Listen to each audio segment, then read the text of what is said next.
What's going on? And welcome back to another episode of the Siobhan Speak Social podcast. I'm going to jump right into today because Threads has been hot lately. And I know that there are a lot of y'all that want an explanation, especially if you've seen my face on the Left Wing Media Content Project page and you're like, what is sis doing?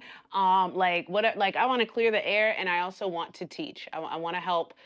This episode is going to be for allies. It's going to be for those of us who can relate to being the only Black person in situations and not being listened to when we try to give wise counsel, and just anything that flows from my heart, because that's actually going to be the name of today's episode. Out of the heart, the abundance of the heart, it flows out of the mouth. And no matter how much we want to dress it up, no matter how much we want to try to dress a certain way, talk a certain way, show up as something else online. I literally said this on my fitness page the other day, that you will not be able to consistently perform in a way that is inconsistent with the way that you view yourself. And if you view yourself, I said this about fitness, if you view yourself as someone that doesn't need help a lot, like you know it all, you have it all figured out, you have a higher perspective, other people don't, you know what I'm saying? Like if you think you're so ahead of the curve that no one can help you, that you are above reproach, when it comes time for you to get the help that you need in order to go the places that you want to go, it won't be there for you because you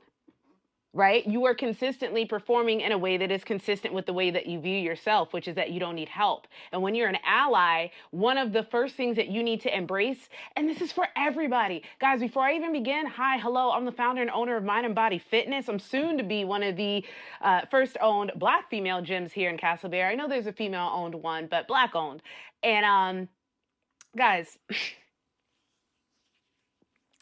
a lot of the things that I have learned from being a former minister and being this close to becoming a licensed Assemblies of God pastor, the only reason why I didn't sign my name and get credentialed was because I had to say that I believe, like, beyond the shadow of a doubt, in the gift of tongues, and I do not. And I was also very bi, like, my whole life. But anywho, the point is, I take what I learned from being a pastor, from being a life coach, health coach, fitness coach, and just helping people, hundreds of people, if not thousands. Actually, I know it's been thousands between the last few years, whether it's online, whether it's in retreats, whatever. I have been doing this for a hot minute. And the principles that help people reach their fitness goals are the same principles that help me reach my business goals, are the same principles that I use to help life coach people, because they're all the same. The way that you do one thing is generally the way that you do most things. So if you are someone that doesn't think that you need help, or that you are at the top of the food chain because you have a certain amount of followers, or that you're at the top of the food chain because you have a business that does A, B, C, and D, whatever it is, however you view yourself, if your ego is bigger than your actual self, then when it comes time to get the help that you need, you won't be willing to take it. And that is exactly what has happened online right now with Miss Camp Call Out, with Mercedes Chandler, and the whole Black Threads. And the most, I'm embarrassed and I'm frustrated and I'm disappointed. I'm frustrated because personally, I have done this multiple mother trucking times. I have a whole ass speech called Put Me In Coach, or the wake up call, whatever it was. And they finally put it back up. You can check that video out here. I think I'll drop something right here so you guys go check it out. And I'm talking about how I was studying the colonial periods, and I was like learning about apprenticeships. And I remember the speech began with me saying, like, I remember reading the book and thinking, oh, what kind of apprenticeship would I have done back then, like all the other teenagers? And I was like, bitch, you would have been a slave. And then from there, it was like, that was the day. I remember it to the day where God, the universe, the ancestors, whoever were like, you need to wake your people up. And I was like, what are you talking about? And it's like, your people are enslaved. And I was like, no, we're not. They're not physically enchained. They're mentally enchained. And he didn't just mean Black people. He meant all people. And so I know that makes me sound crazy. Like, people who say they have a calling usually are a little crazy. And you can think I'm crazy. I don't give a fuck. I'm embracing my crazy, because this calling has set me on a mission to help do the work, or help guide people to do the work that, one, they don't know they even need to do, and two, they don't even know where to start. And so I'm frustrated because time after time after time, I go into places like the organization that I wrote that speech for, and gave them a speech telling them how I have gone in church and watched my church leaders ignore me when I said, listen to this marginalized woman who's telling you what you're doing right now is not going to resonate well, and it's not going to go well for you guys in the end. And then them having to come out and make a freaking public apology on a Wednesday night service that was live streamed about how they handled the George Floyd situation wrong. Universal Studios, when I worked there, the way they were treating their employees at one of the restaurants, I kept telling them, like, these are unsanitary, unsafe conditions. This is not right. I kept going to HR. I kept giving them solutions. This and that. They didn't want to fucking listen. Then a couple of employees ended up suing them for those conditions. The place that I left this past February on the last day of Black History Month, because the owner, who sees himself as an ally, or at least promotes himself as a feminist and promotes himself as being on the woke agenda. However, the very same traits that drove me away from him are the very same things that he dislikes about Trump. Why do I mention this? If you follow me on Substack and on online in general, I went on a little tirade about the similarities between Drake and Trump and MAGA and Drake fans, the lack of accountability, the not knowing when to shut the fuck up and take a L. There's just so many similarities between them, and the immaturity and the influence that they have, which is letting everyone else feel like, oh, it's okay for us to behave this way. And so when it comes down to the lack of accountability and the lack of, hold on, I need to take a sip of a drink. We're gonna call this an energy drink. It's midday. My boss says it's okay.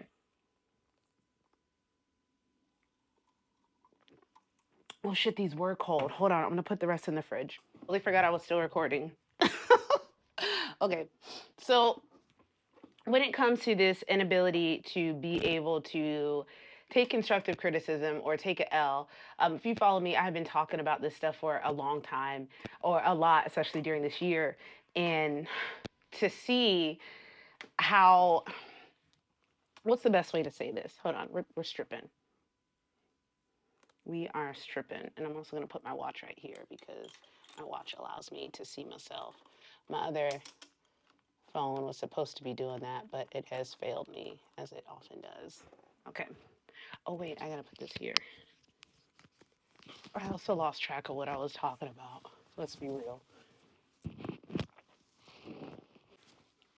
Okay, so the very same person who promotes themselves as, woke and feminist and has a very strong opposition to Trump also has all of the character traits and possesses and embodies all the character traits about Trump that he doesn't like. This is particularly interesting because this is what projection looks like. And as I had just finished going through like 2 or 3 years of cutting myself off from the world, really, and being in my house and being an online coach and only talking to my clients and the ancestors and just protecting my energy and healing and growing, and kind of like a cocoon, the cocoon that you go in to heal. And if you're on your healing journey, most of us are, that are awakened, it doesn't end. There's seasons, there's flows, there's times where you got something down and now you have to go and integrate it into your life. There's seasons where you are it's like a spiral staircase. You never arrive at wokeness, you never arrive at decolonized, you never arrive at being healed. It's like a spiral staircase. So please don't be hard on yourself when you run into situations where you're like, I thought I had mastered this.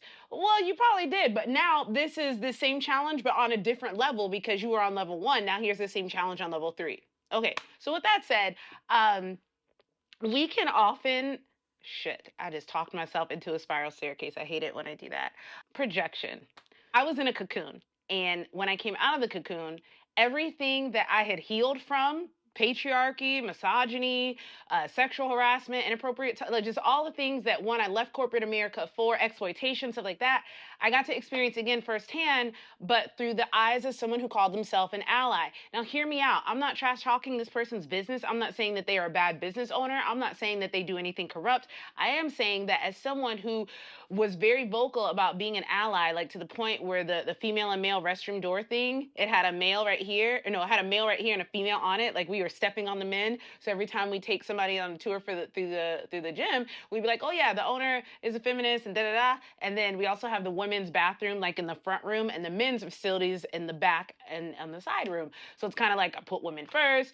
All my coaches are mostly women and this and that. So it was a really good performative measure. Even on the front door, it had the American Express thing that says, all are accepted here. And so I was, and the person above me, who's also younger than me, it doesn't matter, was a female of color, Latina, Afro-Latina even. I think Brazilian is considered Afro-Latina, even though the majority of them look more European that I've seen. Anywho, everything about this person's allyship was indeed performative, because when I brought to them my concerns and talked to them in this tone, and even though they lashed out at me, I stayed in this tone. It was performative because it was for show. It was when it got down to it, when I brought up concerns like, hey, I know you and I know that this is not your intention, but this is what this looks like. The way that they lashed out and were like, well, I'm not racist. And I was like, I never even was talking about race. I was talking about this looks like favoritism in the workplace or discrimination.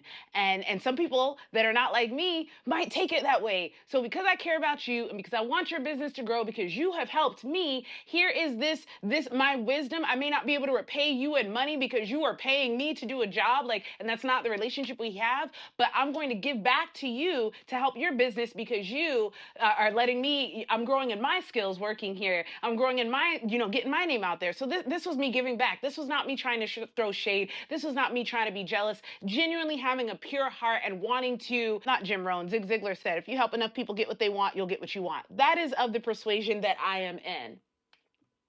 And so it's frustrating. And this is the same situation that I was in with Mercedes. Mercedes helped me out. Mercedes taught me some content things, little roadblocks, little blind spots that I couldn't see online that were holding me back. And and I told her, I was like, you're doing this for free. Like that's awesome. Thank you. This, that, and the other. Really appreciative of her. And she is a person who had a blind spot. And sometimes our pride gets in our way and we don't know when to just sit down and shut the fuck up. Kind of like Drake. This is almost a mirrored situation, except Drake got his karma immediately. I don't know why Trump still hasn't gotten his karma yet, but whatever. When you are a leader, and I learned this as a leader in church, when you are a leader, the universe holds you to a higher expectation. So that means that when you step out of line, you will get smacked not only abruptly, quickly, but sometimes publicly if your pride is the only way that lesson, or if your pride is blocking the universe trying to teach you that lesson. So what am I saying? We had a discussion, her and I, privately, 2 hours after that post went up, and I tried to explain to her our perspective. I tried to explain to her just the general perspective of if you don't know enough about a topic, you probably shouldn't be talking on it. I tried to talk, like, I tried to hit it from every single angle, and it was still on, well, I don't understand, well, I don't understand, well, I don't understand, well, I don't understand. And allies, what I need you to understand is that you're not going to understand every single thing about other people's experiences, especially if you haven't read any books, watched any movies, or been in actual community with us. Actual community with us requires transparency on both ends. And unfortunately, when I have been in community with white folks, let's go back. The people that I've mentioned, the gym owner, the young lady we're talking about right now, when I have been in community with them, more often than not, I have been the most transparent. And I'm not using this, I don't want to put either one of those people on blast. I'm just using them as the most recent examples. Every time I have been in community with white people and they weren't my clients, I have had to be the most transparent. They knew my struggles. They knew my hurts, my pains, my fears, my triggers, where I don't feel safe, this, and that. And they still had to keep on this facade of, I have it all figured out. I know what I'm doing. Trust me, lead the way. Perfection, perfection, perfection. If you didn't know, perfection, and I'm also going to throw in punctuality in there, are things that are like direct children, whore children, bastard children. Are they bastards? No, maybe they may be nuclear family kids. Anywho, these things come from white supremacy, from this idea that perfect and absolute like precision is best and always and the only thing that is acceptable. That's why white is snow and pure as snow. That's why that correlation is there. So people who feel like they have to be perfect all the time, notice that they're usually of fair skin or of Western influence. And if they're not from the West, sometimes it's because they have a lot of Western influence. These are my opinions. I can just hear someone right now saying, well, that's not true. That's not true. My opinions aren't facts. This is my perception. So if I'm wrong, go ahead and tell me in the comments. And as long as you're respectful, like we can have a discourse. Moving on to another subject entirely that is actually kind of related to this. After I had the discussion with Mercedes and I was trying to explain to her from leader to leader, like, hey, when you're a leader, you have a perspective kind of like being a CEO or the mother or the parent or just someone who is over a group of people, even if it's just your house or just your friends. When you're the leader, you have a perspective that other people don't because you're trying to take care of your flock, you're trying to take care of your community. And so just like a parent knows that a kid is going to get their hand hurt if they put their hand on a hot stove or if they run into the road, even though the kid can't see the car coming, doing, the mom does. As a leader, it's our job to kind of see like what the people are doing and kind of move them in the right direction usually. And the only reason how we know what direction is right is because we've been there before, hence the term leader, and people are following us. Okay.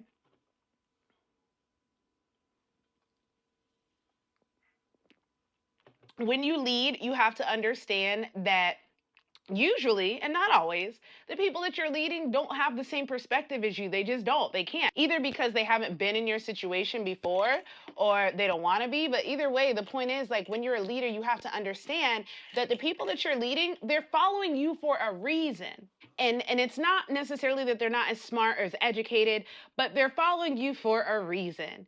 And just like a parent knows a little bit more than the kid and they can see things the kid wouldn't, our leaders and even our voted officials, politicians, like we vote on them because they understand policies and politics a little bit better than us. You know what I'm saying? You get where I'm going with this. So with that said, it is with great power or following, presence comes great responsibility, and words have consequences. And the words that we say, we have to be so intentional with them. We get to be so intentional with them because the people that follow us are not at our perspective yet. They have not arrived there yet. So our job is to meet them where they are. This isn't calling anybody dumb or anything, but I know for a fact that my audience on Threads and TikTok are way more evolved than the majority of the people on my Facebook and sometimes Instagram. Why? Because mostly boomers, just demographically speaking, most of my boomers and conservatives and former church friends are on Facebook. And then some of them that are real hip, like my mom, also have an Instagram account, but they definitely don't have no damn TikTok or a Threads, because those are places where they will be bombarded with either opposing opinions or differing opinions, and it's too triggering, it's too much all at once. It's safer on Facebook, where the only people whose stuff you're going to see is the people that you follow and that follow you back or whatever. So with that said, when I'm online, I know how I'm intentional about what I say because of how it's going to be perceived. Part of our conversation was me showing her that when it comes to the Black community or any community outside of your own, you have to be more intentional with the words that you use, simply because they're not you. You can't talk to them like those are your peers, because they're not your peers. You can't talk to them like you have shared experiences, because you don't. And moreover, you can't talk to them like if you know more than them on their lived experience, because you haven't lived their experience. Does that mean that white folks can never talk about Black folks' issues? Usually. But what I'm saying is like real allies know when to not.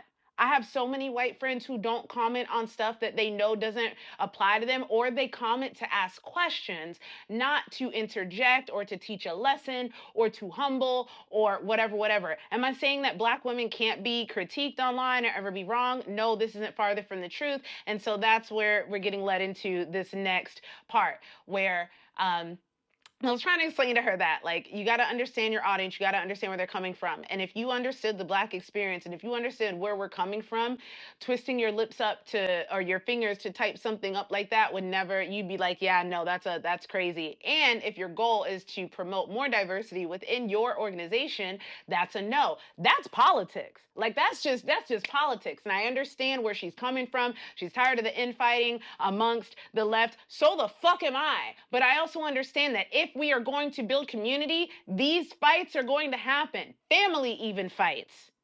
Family even fights. It doesn't mean that they can't work together. And this idea that, oh, I got humbled, or, oh, I got I'm wrong, and so now I'm just going to quit doing this, and I'm going to, like, this is not a very mature response. I'm getting beside myself. So that same day, right? That same day, after I'm telling this woman that she needs to, not talk to Black women because you don't understand them, just because you may be dating one or dated one, like, you know what I'm saying? Like, these things you don't get to speak to communities that you're not really a part of. You get to observe and you get to ask questions and you get to learn. And even when you think you've learned enough, like I said earlier, it's a spiral staircase. Like you go around and around the same lessons until they get entrenched and embodied and integrated deeper into who you are. Because who you are right now is just you've only taken off one layer. All you did was take off the glasses and be like, holy shit, oh wow, I can see. That doesn't mean you see through my lens now. All you did was take off the whitewash lens or the rose colored glasses. There's more work that needs to be done. It's kind of like when I started my when I went through my dark night of the soul 2 years ago, and I was like, holy fuck, I thought I had healed and I thought I had went through this because I went through my fitness journey and gave up smoking and quit cigarettes and healed and all this. No, that was the first layer. Oh, the first layer of healing, my physical healing. Then came the mental, then came the spiritual, then came the childhood trauma, then came the fact, the colonization, the deprogramming from all of this stuff, the deconstruction from church. It is a never-ending cycle. And when you can embrace that you will not have it figured out, when you can embrace the fact that, hey, you're going to be at this for probably the rest of your life, and when you can embrace it, there are people that know more about it than you do, then you're on the right track. So anywho, back to my next story that I keep never starting. On that same note, I made a post yesterday on Thread saying like Florida is a red state because I'm so aggravated with everyone yelling at us about why we keep failing, why we keep failing. So I'm like, hey guys, this is a fucking red state. Like we don't like aside from a few cities, like it's not it's red it's red and it's not safe outside those big cities. That's why the color like the colored folks and the gay folks, like we don't venture out there because it's not fucking safe. Like I would rather have overpriced amenities and be able to sleep at night worrying the fucking hooded crew isn't coming than have to deal with this not like you know what I'm saying. So that's all I was saying. I don't understand why this triggered another beautiful black woman, but she decided to wrong, you're loud and wrong, and da da da. And I was like, sis, is there some reason for all this animosity? I think I said aggression, and aggression triggered her, and she went off on this whole thing about how I'm too colonized and I think everything a black woman says is aggressive, and I took her words like that's my own problem that I interpreted her words as such, and I'm just sitting here watching her crash out online, but I'm not humbling her, I'm not putting her in her place, and I'm not disrespecting her, and I'm not stooping to her level. Why? Because as a pastor, because as a leader, and as a mother, and someone that is, as a life coach, I can look at her and see her because she backed herself into a corner. She's like, you need to, she was trying to school me on Orlando, and she's saying, you need to do your research. And I'm like, I research every day, and also I live in Orlando. And after I had just continued to respond to her with gentleness and kindness and love, and was like, sis, I'm just trying to have a conversation with you. Like, what is going on here? Um, I eventually stopped responding, so I don't know where she's at. But my point is this: it is possible to have discourse and dialogue with people, especially black women, without humbling them or making them feel stupid or making them feel wrong. You can do that with everybody. The reason why I don't do it to black women is because it's been done so much already. If you're an ally and you don't understand this, because I posted one day that I will not humiliate or drag another black woman publicly, and there were white men in the comments that were like, oh, so black women can never be wrong. I was like, that's not what I said. I said, I'm not going to drag or humiliate her publicly because it's already been done to her enough, I'm sure, because I know it's happened to me. And even if it hasn't, I don't like it when it's done to me, so I'm not going to do it to another black woman. Just like there's certain things that I won't do to other women no matter what color they are. But humiliating, I'm very slow to humiliate anyone because I get secondhand embarrassment. But then especially a woman, and then especially a black woman or a woman of color. Like those are just things that I don't do because my own healing journey, right, through the shadow work and through introspection has taught me that we are all connected, and that what I do to myself, I also do to my fellow man. And that I think is a great place to stop. No, it would have been. No, but the whole point of that is that I thought it was cool how after I had been trying to like coach Mercedes through how not to talk to black women online and seem like you're trying to teach them a lesson, and how not to, even if they're, because she's like, well, some of them are wrong in the comments. And I'm like, listen to me. Even if they are wrong, this is not your conversation to be had. Right now, I know it sounds terrible, but white folks, y'all get to go talk to your people. Black folks, we get to get ourselves together. Hispanic folks, y'all get to talk about whatever happened with Florida and all over the US where y'all thought y'all where you voted away your fellow brethren. Like, you know what I'm saying? Like we all get to go into the Asians that decided they wanted to get rid of affirmative action, and now there's less of them getting into schools. Like all of us need to be in our tribes right now and regroup and figure out how we can work together. But what we don't need is the people who have been oppressing the entire planet coming into our communities while we're regrouping and while we're sorting through things and telling us how to heal and how to rebuild our communities. That will never, ever, ever, ever, ever go over well. I don't care who you are, whether we're not there yet or whether it's just not a good look. It's not a good look. And so I thought it was cool that the universe let me go through all that with Mercedes. But yeah, I won't do that. I won't crash out on people. I'll do my best not to crash out on Black women because I'll crash out on somebody else though. But for my Black women, because I know that we have been ignored when we try to tell these situations. I know that when we report pain to the doctors, they think we have a higher tolerance level. I know that there are lots of Black men out there that like to make jokes about Black women and how great other women are. Every other woman is, because they have unhealed trauma from their mother who had to be a matriarch, usually by choice, not by choice, but by force, because single parent home or like, it is a never ending cycle, and it's a hamster wheel. Like, you can connect the dots all the way, and it usually almost always leads back to the white supremacy and the patriarchy and capitalism. So, and at the bottom of that barrel are us toting the bill for everyone. So that is why I don't humiliate Black women online, and that is why I do not engage in that sort of stuff. I'll DM them, or I'll go back and forth with them as much kindness and as much love as the former pastor in me can. But that's one thing I'm not going to do. And so, allies, if you find yourself in a situation where you're arguing with a person of color or one of the communities that you feel that you're fighting for, keep in mind that Kamala Harris ran a campaign trying to help Blacks and the Black community and everybody, and they were still throwing darts at her. Do you think once during her community or her campaign she stopped and was like, look at all this stuff I'm trying to do for you? Fuck no. So if you want to be a real ally or a person of virtue, don't announce to the world how much you've done for people. That's Jesus literally said, don't do that shit. He said, if you're gonna go pray and read your Bible and do all your little religious stuff, go do that stuff in the corner in your room where no one can see you, so that you're not boasting. So if you're an ally, he feels the need to hop online and be like, well, I've done a lot for this community, so I have a say. No, the fuck you don't. You did that shit out of your own heart. You wanted to help. You don't get to say, oh, well, I shouldn't have done that. This isn't a relationship. This isn't a marriage. All I've done for you. Stop it. You said you want to be an ally because that's something that someone with a good heart does, unless you were doing it for clout, unless you were doing it so that you could manipulate the way that people perceive you. So unless, like the dude I used to work for, unless you're doing it so that you can be perceived as someone who has done the work and is really down for the cause. Because if you weren't, you wouldn't say or do those things. And now, this is my real place to end. Thank you for tuning in so much today, guys. Don't forget to like, comment, share, and subscribe.